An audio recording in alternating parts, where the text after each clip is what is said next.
Good evening, everybody. Very warm welcome to you all from this very, very special Action for Happiness event with Matthieu Ricard. My name is Mark Williamson, and I'm absolutely delighted to welcome you all this evening. And delighted, Matthieu, that you can be joining us from the Dordogne in France, I believe. Is that where you are? Yes, that's right. I came back from Nepal about a month ago. Well, it's lovely to see you again. And I believe you're at your mother's house. Is that correct? Yeah, she's going to be 97 very soon. So that's why I came back to France, yes.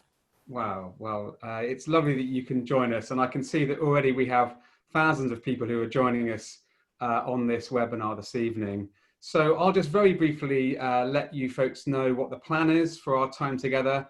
And then we'll make a start, really. So Matthieu has so much wisdom to bring, obviously. And the plan for this evening is that we'll go through a sort of conversation together where I'll sort of ask Matthieu a range of themes and ideas that I think are very relevant right now, but I hope are very relevant to all of us in this community and this audience at what, let's face it, is a difficult time for our world in many ways.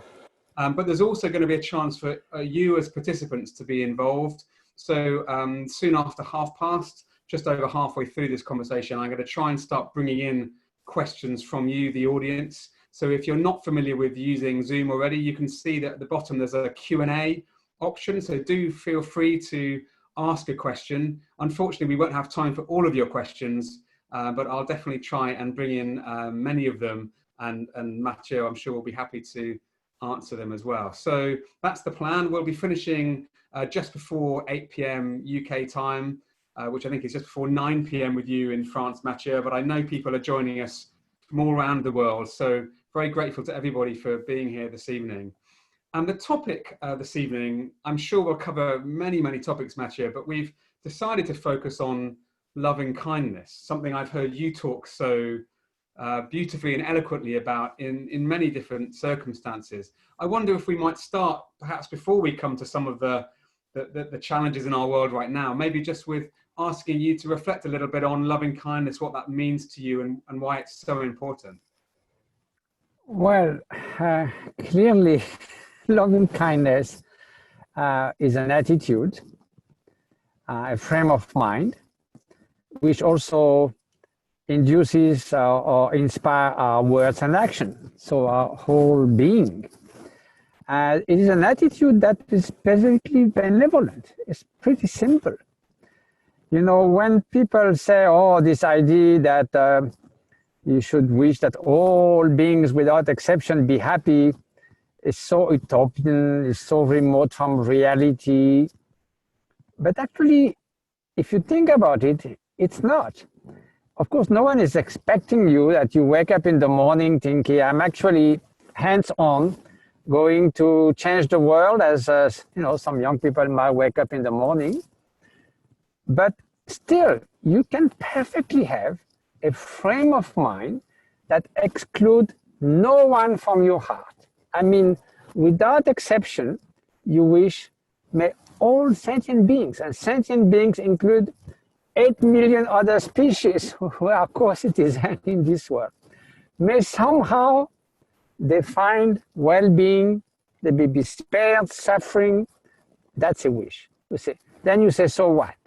Well, it's so much better than excluding, as unfortunately we sometimes do. Oh, everybody happy, but not this group, not these people, not my neighbors, not this and that, not this and that. So then we fragment humanity, we fragment sentience. And then it's sort of everything becomes more complicated. So it's basically, we recognize that no one wakes up in the morning thinking, may I suffer the whole day. Myself included. Even I'm not happy with myself, deep within, I don't want to suffer. Okay. So if I recognize that basic aspiration, even I'm confused and all that, then I become concerned to achieve some level of well-being and at least avoid continuing to be sometimes addicted to the cause of suffering. Then I try to see what can I accomplish that will help towards suffering less and bringing more well-being. So I'm concerned by that. So it's not, doesn't take rocket science to transport yourself in other people's mind and say, yes, they might be confused like me, but also deep within, they don't want to suffer. So if I'm concerned with my happiness, why not being concerned by them, theirs? Why not wish that they may find happiness? So that's, in that way, I mean, we can have a general frame of benevolence, and that makes such a difference if we go about the world and encountering people with this kind of frame of mind. Well, thank you, Matthieu. That's a lovely start to our time together, and there are so many different avenues we could explore from that introduction. I wonder if maybe we could start with the current situation we're facing in the world. And I think during the conversation this evening, we'll probably talk about both personal and social aspects of what's going on. But I wondered if you had any particular reflections on this recent period, the global crisis, the lockdown, some of the both personal responses and also societal responses. What sort of things have been striking you? Have you seen much loving kindness? Have you experienced different reactions to this that have made you respond in certain ways? Well, as usual, it's always a mixed picture. Yeah. And also there's a very special challenge when being altruistic also means that we should somehow keep what's so-called social distancing and all that. So altruistic also to protect others, we should not mingle too much. So that's a kind of strange mixture. Yes. But there was so many wonderful things happening. I mean, of course, the medical personnel, everybody has been hailing their incredible courage, determination, and so forth, but so many others. And I was, when I was in Nepal, I always listened to the BBC World Service. I'm a fan. So there was a program at some point, I think in March, was saying that there was a website where people could volunteer to take elderly people, to bring food to elderly people who live alone, to take someone to hospital. And I heard at that time there was 1 million people sort of put their name to do something at some point. I thought that was such a wonderful sort of response from the public. So, and it's often known in times of, say, natural catastrophes, for instance, that it's very often bring the best of people at the surface. And contrary to what we say, people don't go looting and all these things. Basically, they try to help each other. While at the same time, it was also a big challenge for many. So on the personal level, there was, of course, many aspects. Some people were in deep suffering, losing dear ones, sick themselves, deprived of resources, living completely alone. So there have been a lot of terrible dramas. But something that surprised me when I was in Nepal in my mountains, somehow some of the French radio got hold of me. And the question they were asking was mostly that many people, when they find themselves alone or just with few dear ones in confinement, they find very hard to deal with just being there with their own mind, basically. They seem disoriented. They seem they don't have the tool to deal with their sort of inner life. So they were asking me, how do I go through such time? I said, well, I'm here voluntarily in a small hermitage, of course, facing the Himalaya, which I cannot complain. But this is something that I tremendously enjoy every year to do sometime where I can really go deep within myself, try to cultivate basic human quality that hopefully will make me one day a better human being, and that I can put those qualities at the service of others. I find this is one of the most wonderful, fascinating, and rewarding adventure one can do in life. So to see how people often got disoriented, or just finding themselves with nothing to do and with their own mind, that was a surprise. Now, just to say a few words of the global picture, we were amazed to see somehow the determination of governments, at least in many countries, even though it was hectic in many other ones, we know that. And also the willingness of the population to follow the instruction quite well in most cases. So seeing how drastic those measures have been, I wonder, if only government could muster 1/10 of that determination, and the public as well, to tackle much longer range challenges like the climate crisis, the environment crisis, that everyone knows now, nobody can be blind not to deny that could bring potentially so much more and multiple kinds of suffering for a long time to come. So as the scientists, environment scientists say, it's still possible to do something, but they also say it implies a deep change in the way we consume, in the way we use other species, all kinds of things, that overconsumption in many, many countries. When you think that a citizen, average citizen of USA emits 200 times more CO2 than a Zambian, a Qatari 2,000 more times than an Afghani. So there's this discrepancy is not viable. So I was sort of hoping, well, now we see we can do something. So why don't we do it? So the hope is that the idea of relaunching the economy will not be at the cost of the environment, and rather the opposite, that people will say, no, okay, we have been through a major crisis, much bigger problem could come, then we have to do something. And one last thing I would also notice is, if you think about all those last epidemics, starting with the mountain foot disease of cow, the mad cow disease, the avian flu, the bird flu, the SARS, even Ebola, even AIDS came because of excessive sort of interaction with the wildlife environment, and sometimes too much industrialized way of dealing with animals. All of them basically had some kind of animal origin.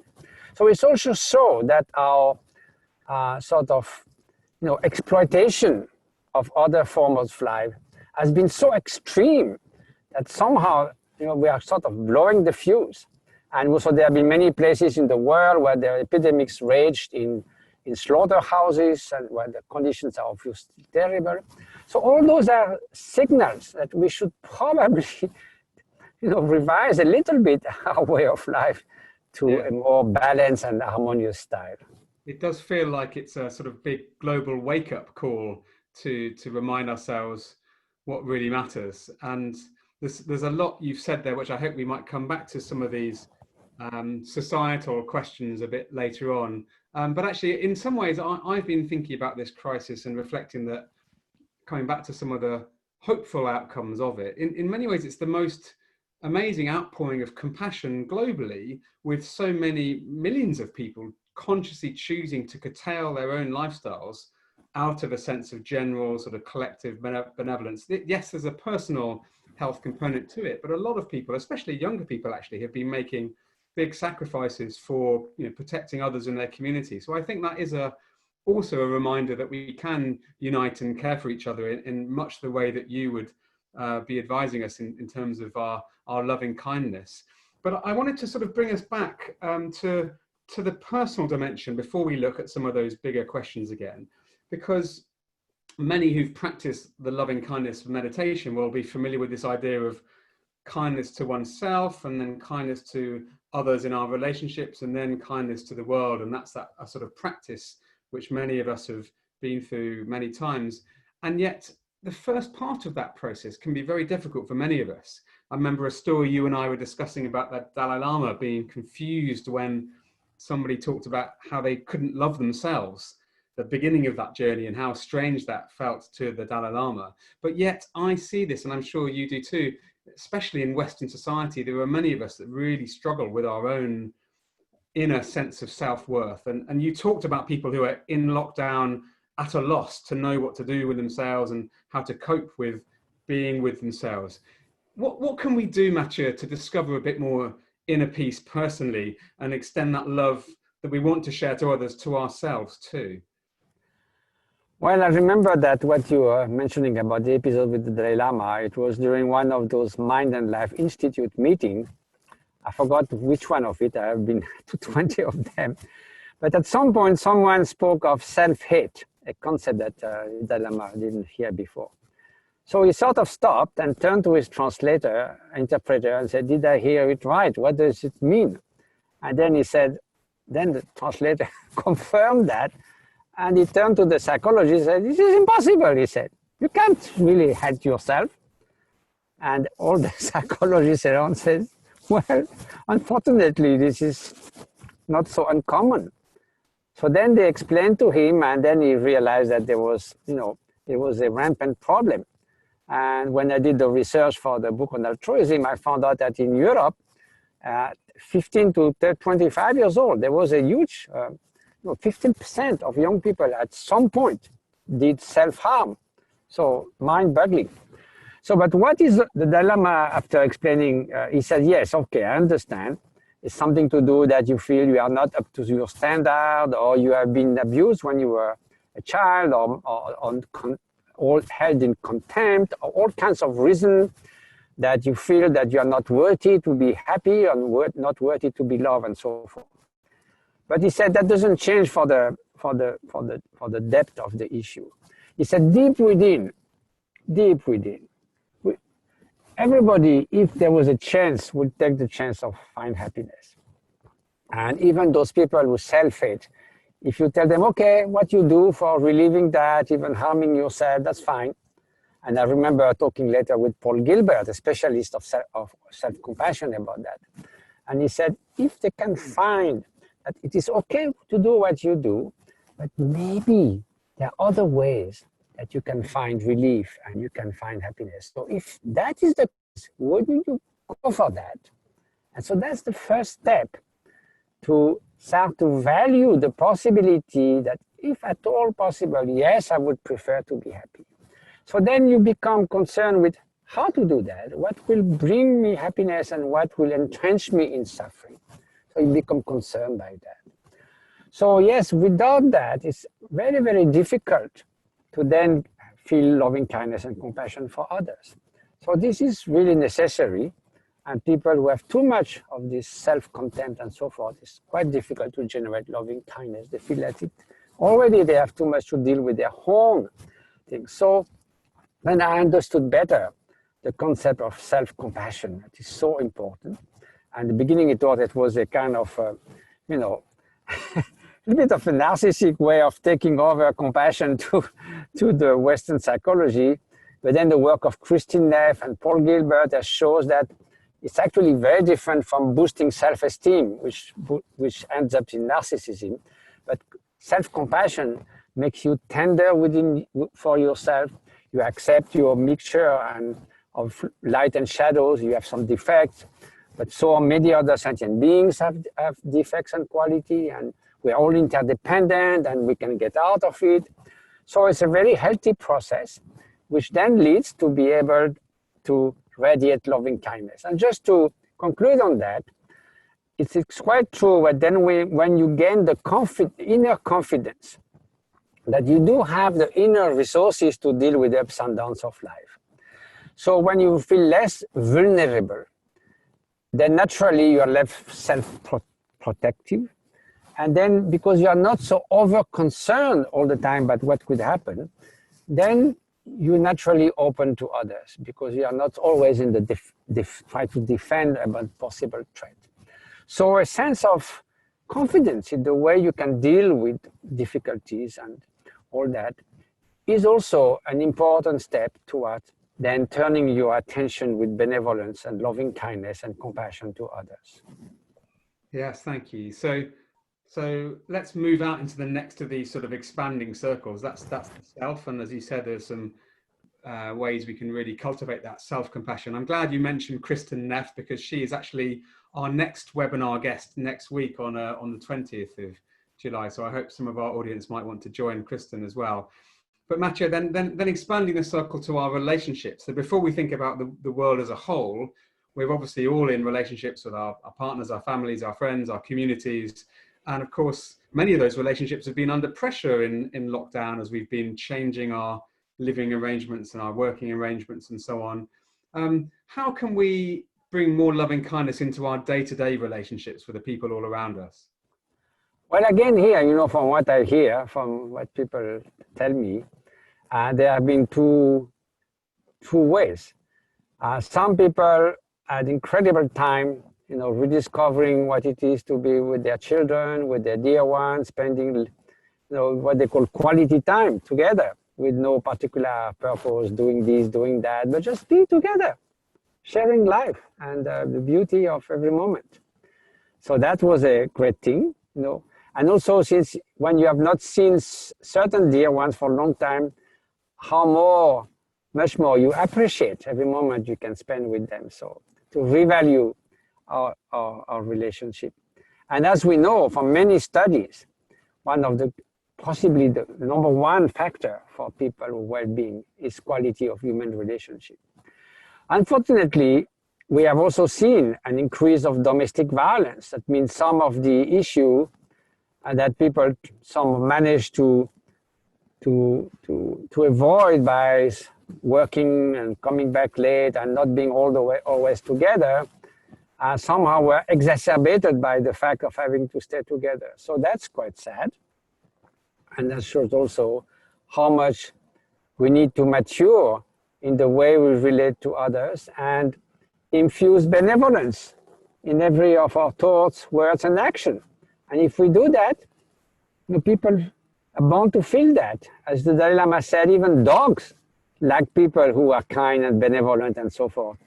And if they are not, then they run away. So nothing to say about humans.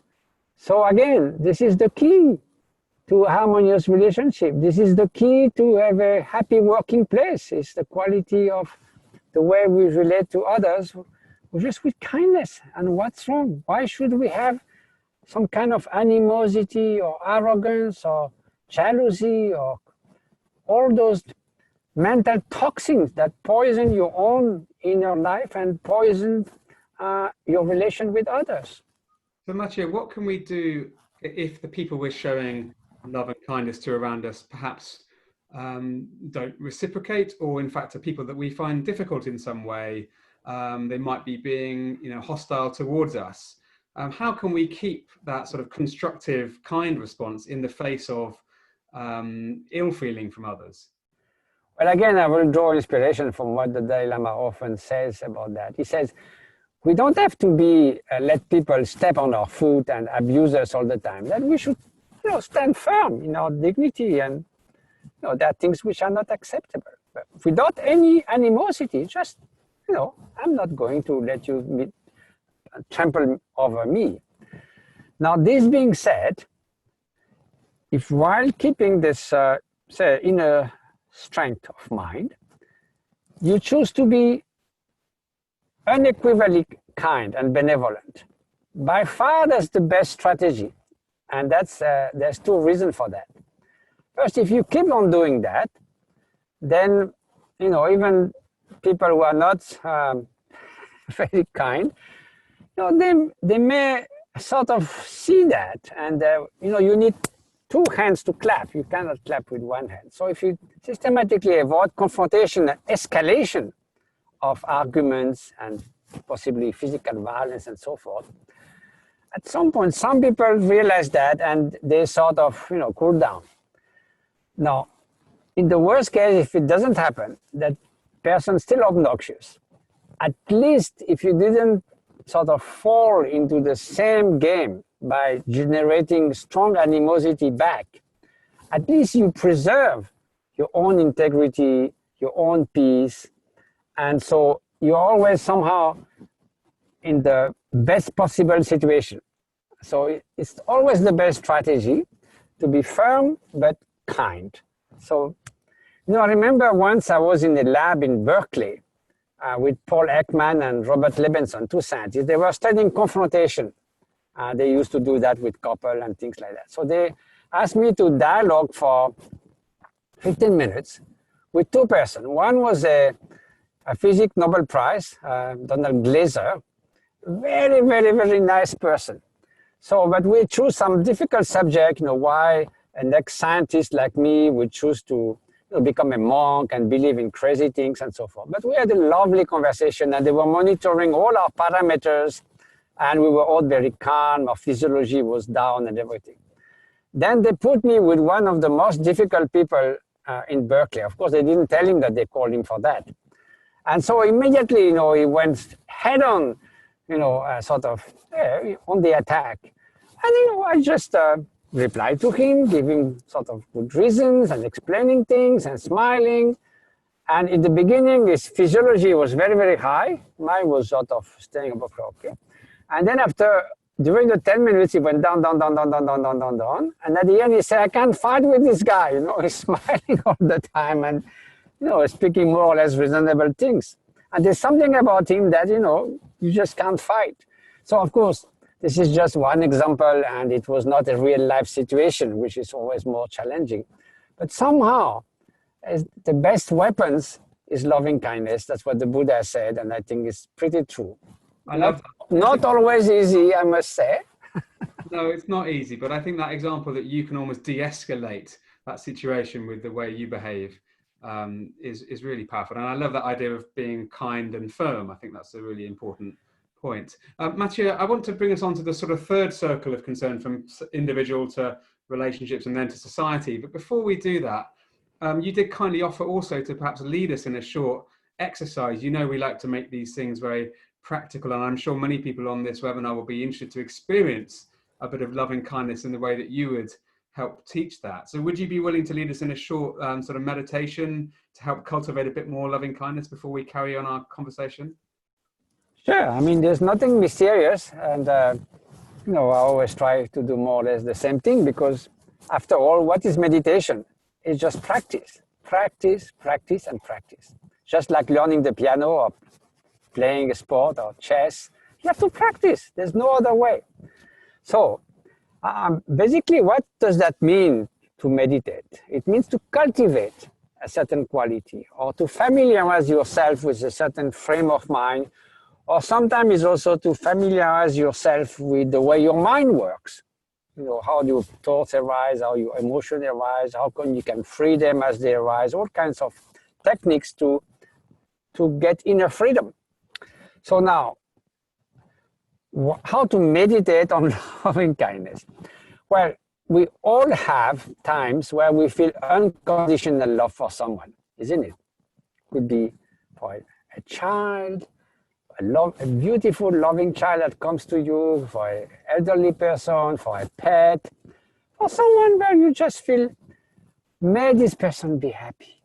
I wish that everything goes well for this person, that his aspiration or her aspiration in life be fulfilled, may be spared or she spared suffering and so forth. Just love, good wishes for that person. So that frame of mind we do have sometimes when we look at a child or something. But you see, it comes and goes. And means maybe for 15 seconds we have this in mind, then something happens, and then we move to something else. So the only difference with meditation is we try to nurture that state of mind. First, to let it fill our mental landscape, then to nourish it, to sustain it for 5, 10 minutes, more if you wish. And then if it declines, to revive. If you're distracted, to come back. So that's it. But practice is the secret, and regularity in the practice. And all the studies also in neuroscience have shown that if you do something at least 10, 15, 20 minutes a day, after 1 month, your brain is already changing structurally. So that's process of training, learning. There's no mystery to that. So how do you do that? Let's try to generate unconditional love for someone who is very dear to us, towards whom it's not difficult for us to feel unconditional love. Then let that fill our mind. So I'll give you a few seconds. Normally we can do it much longer, of course, but it's maybe not the place. So let's do for a few seconds, fill your mind with unconditional loving kindness for somebody.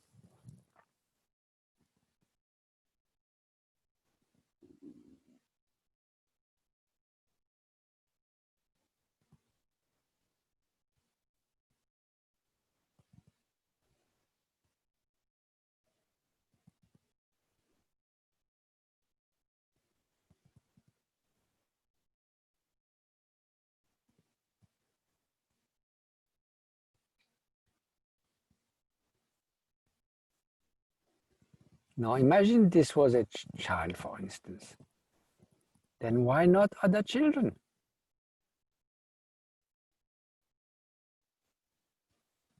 And where to stop? 12 years old?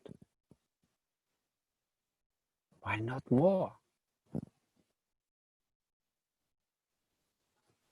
Why not all people who are dear to you?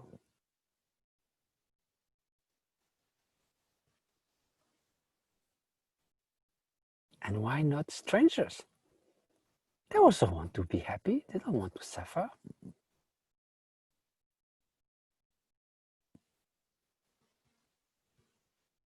So wish them good.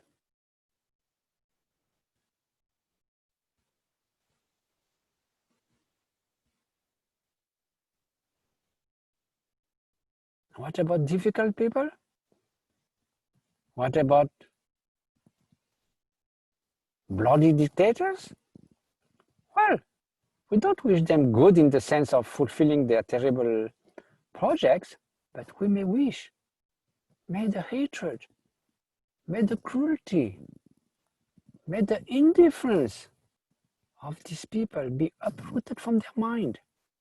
That which we can do.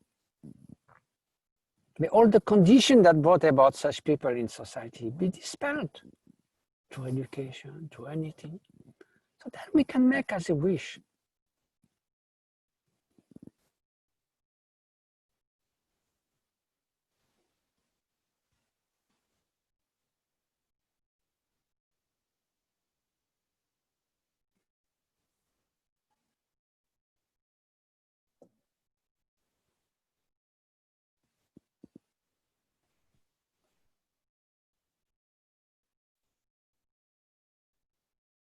Now imagine that you do that in a sustained way for 20 minutes.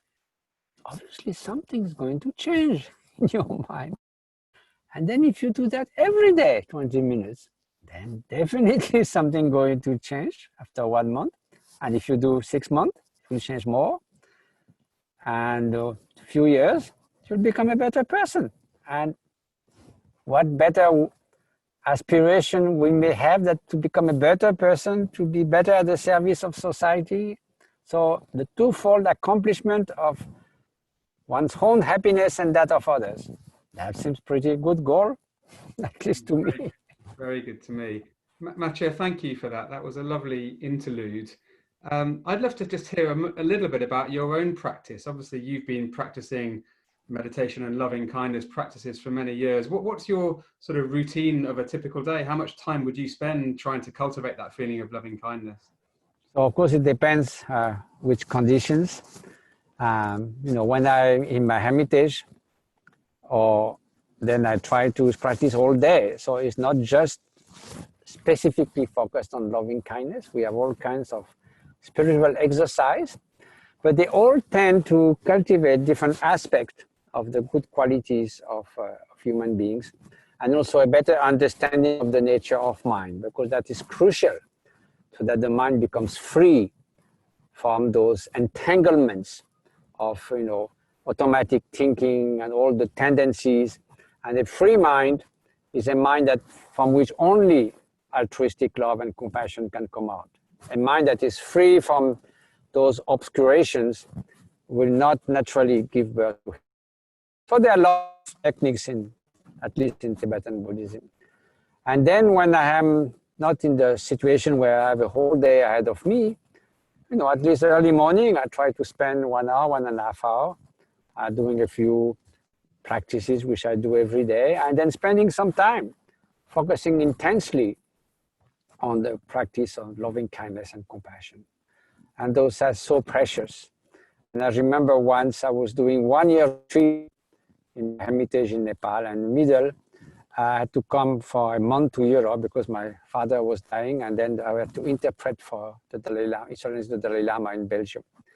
So when I did that over 15 days, before I returned, I asked His Holiness Dalai Lama, I'm going back to my retreat in the mountains, would you give me an advice? So he said, in the beginning, practice compassion. In the middle, practice compassion. In the end, practice compassion. So that was an advice that is I kept very dear to my heart. And I think that's the heart of the practice. Very wise words. Now, I know that you were never a big fan of the title that the media gave you as being the world's happiest man, and you would never claim that for yourself. But I can't help but think that the reason that perception was created was because you've been cultivating a sense of love and compassion, not just a cultivation of individual happiness. And that, of course, is very much the mission with Action for Happiness. It's not just about how do I make my own life better, it's how do we make our collective experience and each other's lives better. So I wanted to move on to our sort of final of the three circles. Well, just about that, yeah. Just today I was writing some memories about my interaction with science over the last 20 years. And I end up with this, the biggest joke in the world, the happiest person in the world. And the way it happens is so funny. Just one of your journalists in UK, in the Independent, make it a title page out of nowhere. And then on it was out of control. Of course, nothing scientific, but anyway, just like that. Very good. So we've talked about cultivating happiness, sort of, or kindness to ourselves in our relationships. Let's come back to the question of the world as a whole, because as we look around us, there are reasons to be hopeful. There are many trends we've seen with the current crisis, which we might hope will continue. Action on climate change, a sense of togetherness, just two examples. But there were also lots of things that make us angry. And there were lots of people that behave in ways that are really quite toxic, whether that's politicians or people in pushing commercial interests that seem very sort of to have negative impacts. How can we be a force for good and take action for the things we care about, whilst also maintaining that sense of love and kindness to others? Well, just say one word about politicians who don't do the right thing about alleviating the suffering and preventing more and more suffering without being political. But if you look at it, in every single case of those seemingly crazy, some of the heads of state, the most striking feature of their personality is a complete lack of empathy and compassion. They just think about their own sort of status, the next election, this and that, not before the well-being and suffering of people. So you see how much more the people we elect have to be good human beings. That's the fundamental one of the, should be the number one criteria, because in these challenging times, they will completely devote themselves to do what's necessary to prevent suffering, or remedy to suffering, and bring back a sense of well-being to others. And again, all the indicators now also show that in the end, as usual, those who will most suffer in the world from this crisis are the poorest. That's always the losers. So that's why we need leaders who have a minimum sense of compassion and kindness. So caring for others. So this is amazing that other criteria come first, I would think so. So it is up to the people to elect the right people, by the way. Yes, we together need to be better at electing compassionate leaders. Compassionate doesn't mean weak. It means kind, and so you can be very strong.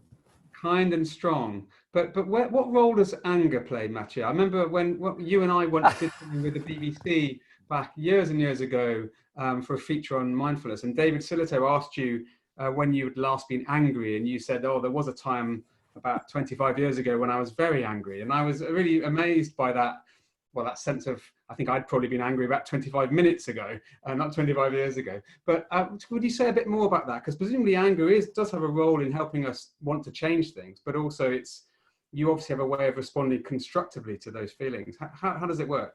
Well, I talked a lot with my dear friend Paul Ekman, who is a specialist on emotions and the evolution of emotion. Darwin and his book on emotion is one of his Bible. And He became very close to the Dalai Lama as well. So he took anger as a good example.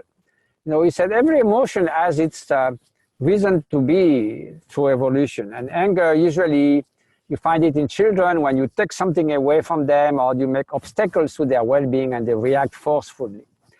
So anger as such is basically a strong waking up call that something is not right and I should do something about it.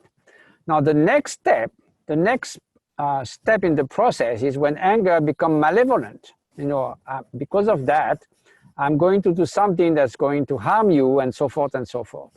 So it becomes animosity, it becomes hatred, and then we see the negative effect. So it's like every emotion, you know, if you can say, you know, it's not never one thing. If you look at the wall from the distance, it looks smooth. If you look closer, you can see the small asperity, holes, someplace white, someplace yellow, someplace dark. So every emotion has a lot of nuances. And anger is the same. It's not at all the same to be angry because you are nervous and you blow the fuse, to be angry because you just don't like people and you are angry temperament, or to have a sense of indignation in the face of a massacre, in the face of injustice, and then that reaction is, this not right, this cannot be, and we have to do something about it. So indignation is fine. It doesn't come with becoming super angry. It's just, no, this is not right, and let's do something about it. But it should not be accompanied with hatred and malevolence. It's just a firm determination to remedy to something that is not correct. So in that case, it can go hands in hand with compassion. It's just like a mother seeing a child about to be run away by a car. She's not going to say, oh, my little one, would you mind getting away from the car? She might push the kid very forcefully to save her children's life. So sometimes it's necessary, but the main thing is inside, never any hatred. And that's the main point. Mm. Wonderful. So I'd like to move now to some of the amazing questions we've had posted by people already. So Judith asked a question, which is, how do we not become overwhelmed by all the suffering around us? I mean, I think this is particularly prevalent if people are working in the caring role, but just for all of us, as you're walking down the street, how do we stop that sort of overwhelming us, Matthieu? Well, that's a very, very important subject. Thank you for bringing it up, because it's very dear to me as well. I remember once again talking with Paul Ekman, and he said, when you feel compassion, do you need to suffer with the person? And I was a bit puzzled. Then later on, I came to collaborate with a neuroscientist called Tanya Singer in Germany. She was at the Max Planck Institute. And she was one of the world specialists of empathy. And to make a long story short, she asked me to come to the lab, and I'm the flying guinea pig, and go in the fMRI, and she asked me to meditate on compassion. So we had a real-time fMRI. She could see immediately what was going on. So I said, what are you doing? You know, this is not what I usually see with empathy. I said, I'm doing some kind of compassion. So she said, well, what's that? So we stopped the experiment for a while and we talked. And she said, can you just do empathy, which means resonating with others' suffering? And empathy, it has an impact on you. It's the effect that the other suffering has on you. So I said, okay, I'll try. So I visualized suffering, which I had seen actually on the BBC documentary on Romanian orphans. Terrible, just the day before. So then I resonated with the suffering, and within half an hour, I was completely burned out. Then she asked me to shift to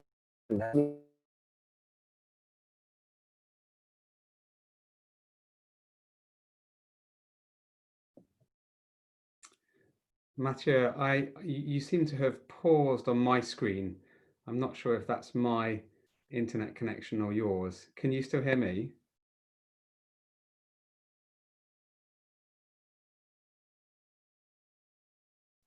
Okay, folks, it looks like we may have lost Matthieu temporarily. He did mention when we spoke earlier on this evening that he had a problem with the internet failing at his mother's house earlier on today. And if that happened, he would try and rejoin us via his 4G network. So hopefully he'll be able to rejoin us. I'm hoping you can still hear me at least. I can see someone in the comments saying, please come back, Matthieu. We're loving this. Well, I'm loving this too. And I'm very grateful to all of you for being here. While we're waiting for Matthieu to hopefully rejoin us, I thought I might say a little bit about some of the work that Action for Happiness is doing in this area. And also a huge thank you to many of you involved in this call who I know do so much to show this. I'm sorry. You know, in the countryside, we get sometimes disconnected. You're back. How lovely. So, yes, so just to conclude, so it's very clear that, you know, empathic distress, it leads to burnout. It's an emotional, sort of exhaustion. And then, you know, because it is more that you suffer in resonance with others, the more it adds to your burden. While compassion is a constructive state of mind, loving kindness, it replenishes actually your strength and is others oriented, not the impact it has on you. So we've shown very clearly that, and I've seen many nurses and doctors who have this natural warmth and they don't burn out usually. So that's why it would be so important to really serve and help medical personnel. In some countries, there's 60% of medical personnel suffer from burnout. And I'm sure during the COVID crisis, they were overwhelmed and many of them felt that to cultivate loving kindness and compassion when they have more free time is the best sort of resources we can give to them to face those difficulties when time comes and when there's so much suffering to face with, whether it's in a hospital or whether it's taking care of people, elderly people's home, taking care of your own relatives and so forth. Well it's a very important distinction.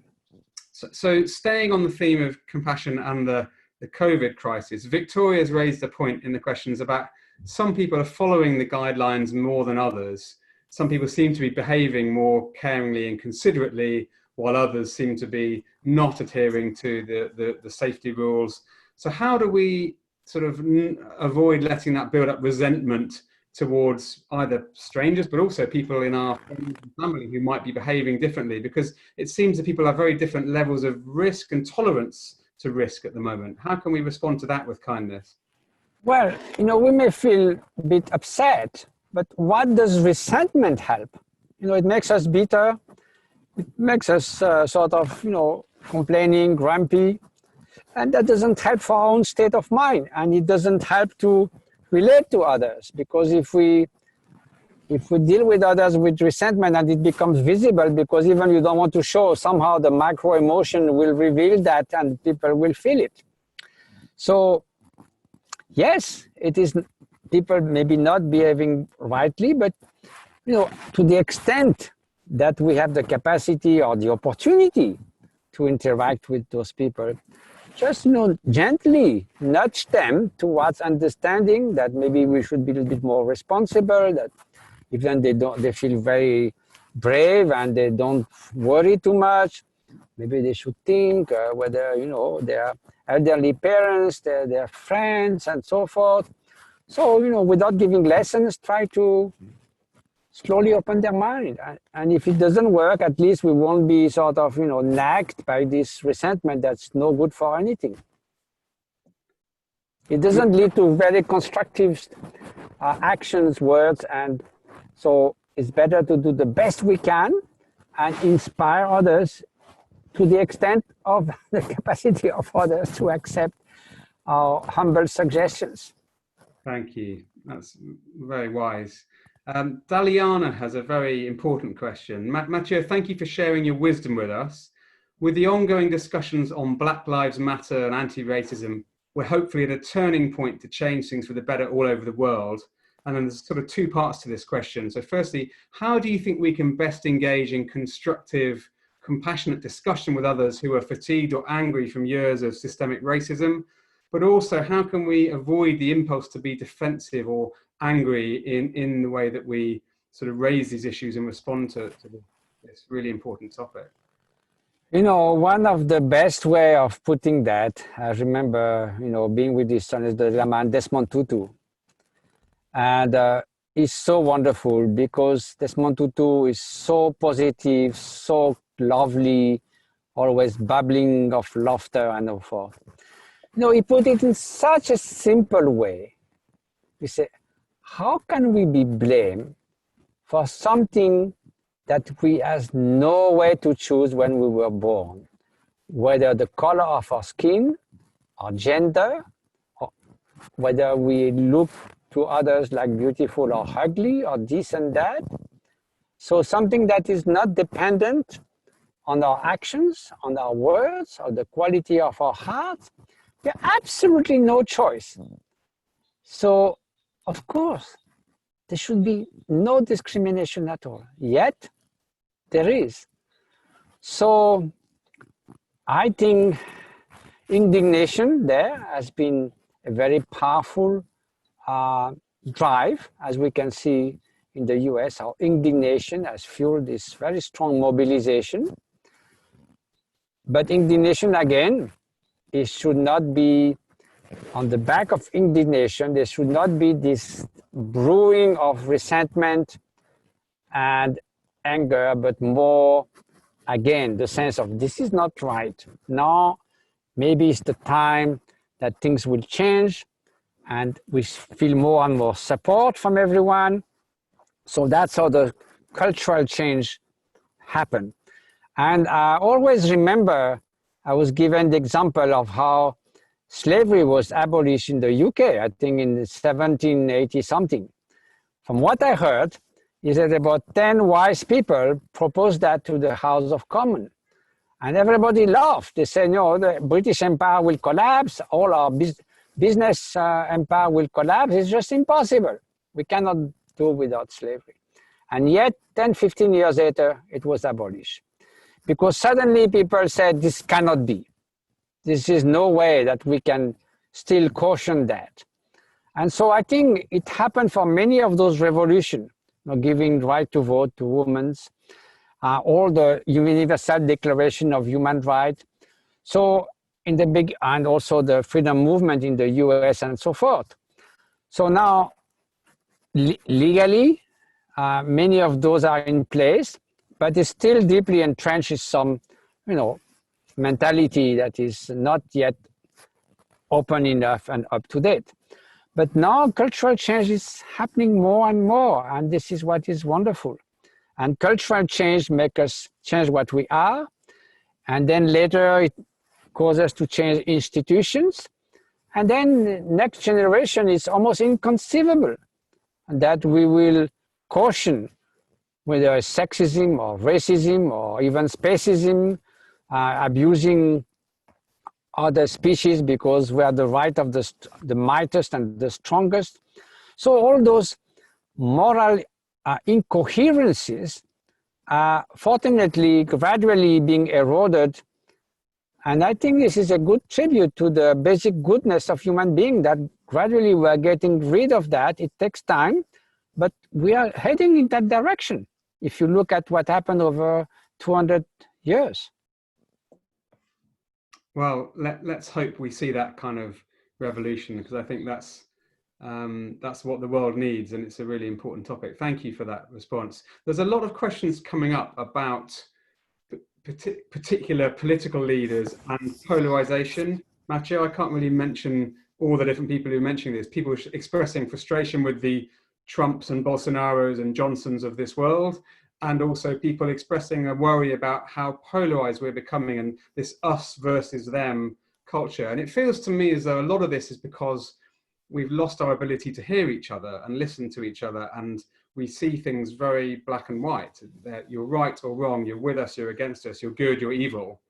I guess there's two aspects to what I'm seeing in the questions here, and my own bias as well, really, which is, one, how can we cultivate a constructive response to people that we think are doing really terrible things, but also how can we also create more of a sense of togetherness, to get beyond us versus them and to remember our common humanity when we're in these political discussions?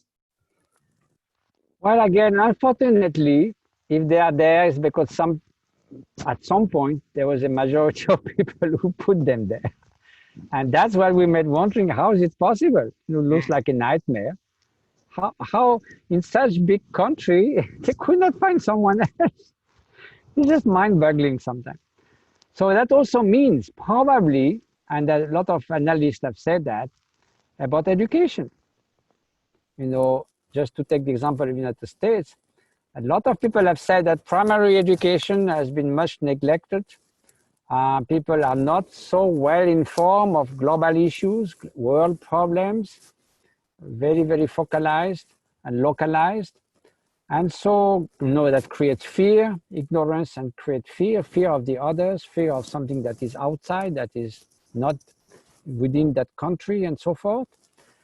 So, yes, education is a great thing, and the proper education on the long term gives an openness to the world and discover the world and discover the perspective of others. So it's not an easy fix, but what to do? I mean, I wish I had a solution to offer, but it's just mind-boggling that somehow those people end up where they are. This is something hard to think, that the system is geared to bring these people in power. And you think, well, it's such a big country. There was not a better human being to lead them. It's just like, yes, I don't know. It's beyond comprehension. Matthieu, we're running out of precious time here. And I wanted to end with a lovely question from Judy, which actually links back to our last one of these webinars, where Richard Layard, your good friend, said a lovely thing at the end. His final words were about sort of the ultimate way of finding happiness. And he said it was about connecting with the deepest part of yourself, that there was some sort of God within you that you have to find, whatever that may mean to you. So Judy says, I would love to find that. Can you give some ideas, Matthieu, about how you can find that deepest part of yourself, that God within, if you like? Well, in Buddhist term, we call the Buddha nature, but in fact, what it is the deepest nature of your mind. You see, behind the whirlpool of thoughts, of this wandering, the blah blah, or the mental chatter, or like my teacher Mingyur Rinpoche called the blah blah of the neurons, you know, there's always something that allows all the thoughts, emotions, recollections, reasoning, which is the basic nature of consciousness, just pure awareness. So that pure awareness is completely limpid, luminous, simple, vivid, extraordinarily conscious without mental construction. So in a way, that's beyond good and bad, because it's unaltered by the mental construct that leads to hatred, this and that. And so in a way, it's like pure light. You see, not like you see lights everywhere. I'm not taking it this kind of mystical way. But if you light something, whether you light on a heap of garbage, the light doesn't become dirty. If you light on a heap of gold, it doesn't become expensive. Light reveals. So the basic nature of consciousness doesn't change, and is the deepest of yourself, and is a place of non-duality where all sort of conflicts and sort of division between self, others, and so forth are dissolved. So it comes also with a great sense of serenity, almost felicity.